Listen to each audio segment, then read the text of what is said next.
Saudara, karena termakan usia, sebuah atap sekolah di Sekolah Dasar 104 Impres Meradekaya, Takalar, Sulawesi Selatan nyaris ambruk.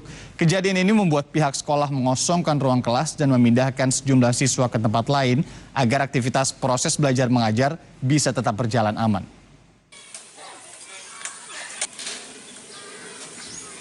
Kondisi atap sekolah di SD 104 Impres Meradekaya, Takalar, Sulawesi Selatan tampak tidak layak. Hampir seluruh bagian rusak. Ini terjadi akibat kondisi bangunan yang sudah termakan usia, mulai dari bagian plafon hingga balok kayu yang sudah rapuh dan tak lagi mampu menopang bagian atap. Kerusakan tak hanya terjadi pada bagian luar, tetapi juga pada bagian dalam ruangan seperti kaca jendela yang dikhawatirkan sewaktu-waktu bisa membahayakan. Pihak sekolah terpaksa memindahkan sejumlah siswa ke tempat lain agar proses belajar mengajar bisa tetap berjalan. Kerusakan ini sudah terjadi selama 1 bulan lalu, dan total ada 4 ruangan yang terdampak sehingga sekolah terpaksa dikosongkan sementara. Ada 3 ruangan kelas, 1 ruangan kepala sekolah, jadi 4. 4 ya? Iya.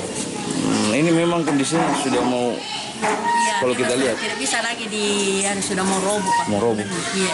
Kondisinya sudah dilaporkan, Bu, dengan dinas terkait? Sudah, Pak. Sudah dilaporkan. Responnya?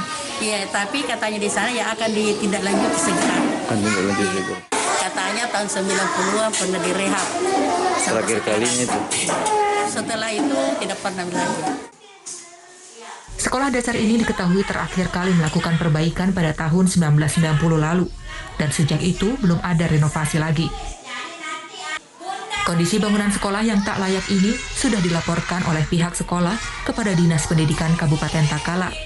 Namun hingga saat ini belum juga ada respons. Aziz, Kompas TV, Takalar, Sulawesi Selatan.